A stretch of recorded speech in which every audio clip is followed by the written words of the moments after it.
Happy Frugal Friday, K-Squad. Never discount the small little habits that you put into place to save money that will really add up over time. When the weather is chilly and all you want to do is cuddle up in a warm, cozy blanket, here are 10 practical tips to remember when trying to live below your means this winter. Number 1, find and seal air leaks in your house. For example, we had a day up here in Maine not too long ago where the temps were in the negatives. And I walked by one of my doors and it felt almost like I was outside instead of on the other side of the door on the inside.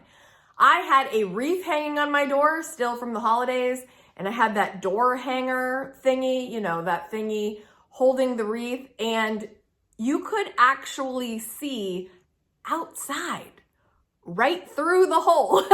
And my friend's like, oh my gosh, you need to get weather stripping and fix that. So if you have doors or any area in your home where you see some air leaks, select and apply the appropriate caulking or weather stripping. I will leave a link down below about weather stripping if you want a little bit more detail on that. Guys, remember, I'm a new homeowner and this was not something really in my wheelhouse. It is still not, so I've got to Google these things, but Google is your friend. Don't let the outside come on the inside. In this cold weather, we can do better. Number 2, if you live in an area where you accumulate some snow, consider shoveling instead of plowing or snow blowing for 2 reasons. 1, you will save on the gas it takes to get that snow blower working. And secondly, it'll give you a darn good workout.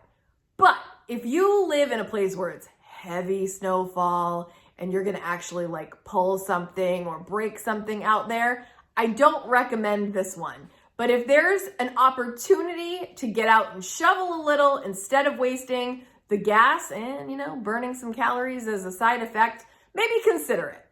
We'll be getting in shape before you know it. People are gonna be like, where's the beach? You're gonna be like, that way. Already getting goofy. Number 3, let the sun in the morning. This is one of my favorite parts of the day when it is sunny. I love going into my living room and sliding open the curtains and letting that sunlight just fill the living room. And not to mention, my cats love that free heat just coming in, shining on them. Mr. Hannum just sprawls right out. He absolutely loves the sun coming in through the windows. By opening up your shades during the daylight when it is sunny, you really take advantage of that greenhouse effect to naturally and freely heat your home.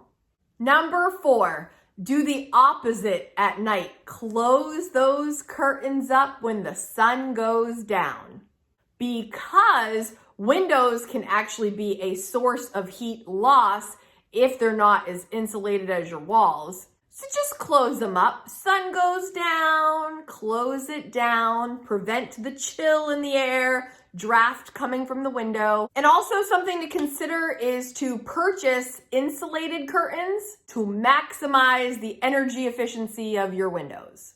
Get them on sale.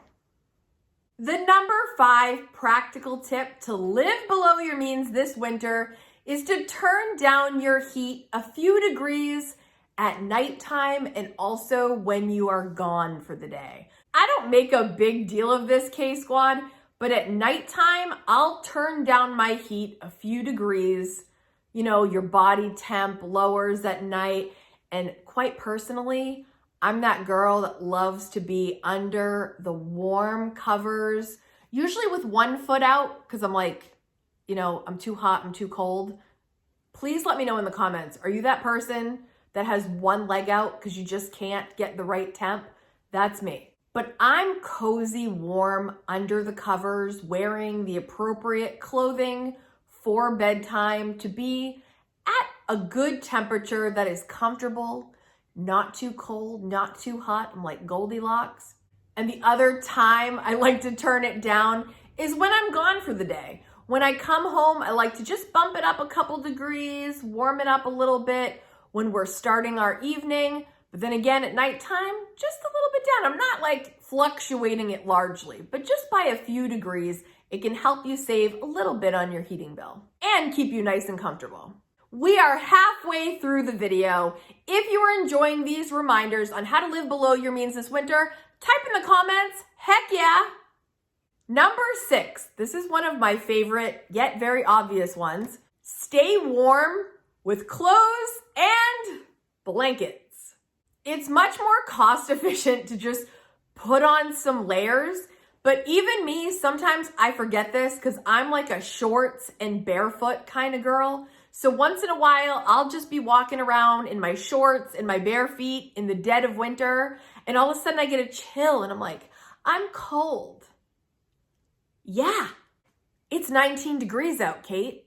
I said this before in another video, but if my feet are cold, if I am not wearing socks or slippers, that is going to cause me to be shivering when I could just put them on and this all goes away. The other thing I need to do is keep my torso warm, so I put on that big old fuzzy bathrobe that I have. If I've got my bathrobe and my socks, my big fuzzy socks, or my cozy slippers on, I'm good, you guys. And why wouldn't you want to wrap this around you? Oh, this is so soft and cozy. We all love the cozy blanket feel. So get involved. Take the initiative to get cozy this winter, layer up, be comfortable, and be happy. And save money. Number 7, utilize space heaters. If you are not really using up the whole house, you don't have to have the heat cranking in every part of the house. If you are a person that is often in your bedroom or you're often in your living room and that's where your family mostly resides, perhaps run a space heater to keep everyone nice and toasty and you don't have to kind of like be cranking it throughout the rest of the house if you are occupying more of a smaller space most of the time. Obviously, for bigger spaces, that little space heater is not going to do as much damage as you're hoping it would do. So maybe just consider it if that's kind of your situation. And of course, look for a good sale. And of course, look for a great customer rating so you can find one that's quality, but also affordable. Number 8, this is only recommended, in my opinion, if you don't have little ones in your home and you don't have pets or curious pets or kittens like me. The tip is, after using your oven, leave the door ajar. If you're already creating all this massive heat in your oven and you're done cooking and the food is cooked, it doesn't hurt to just leave it open a little and let that heat come into your kitchen and use up that warmth. Again, if you have a little toddler that would go near the oven, do not do this. If you have kittens like me, mine will try to get in the oven. So I cannot utilize this tip, but if you are child and curious pet free, go ahead and use that heat to heat up your space. You've already been using the oven. Why not use the rest of that heat? Number 9, stay inside and save the gas. You're like, okay, Kate. No, but really, your car eats gas even faster in the winter because you also have to be heating up the car at the same time. And we already know gas is really expensive. So I would just recommend either stay inside as much as you can or just be strategic. One of my favorite strategies that I talk about often is doing batch errands so that when you are out, you're taking care of all your errands in the same session. Every time I go out to do groceries, I'm doing gas, groceries, post office, bank. Boom. I like to just narrow it down, batch it, do it the same day to save on some gas. Stop gobbling your gas if you can. Either stay home or batch it out. Number 10, maintain your heating systems. This is one of those things in my life, you guys know, I've talked about this before. Maintenance on anything is one of those things that sometimes I drag my feet on, but don't drag your feet on this. Schedule routine service for your heating system at least every year. If you have a furnace or heat pumps, you might have to replace filters more often. Find out more about how to maintain your systems so that everything runs as efficiently as possible and you don't have anything break down. There's nothing worse than your boiler stopping in the middle of the winter and you have no heat. If you take pride and you take care in scheduling that maintenance so that doesn't happen to you, and in the end will save you money by not having to replace things that are broken down that could save you if you just maintained it on the regular. Now is your turn, K-Squad. Take a minute, go into the comments, and leave us your favorite practical way to stay living below your means when the temperatures drop and we're a little chilly.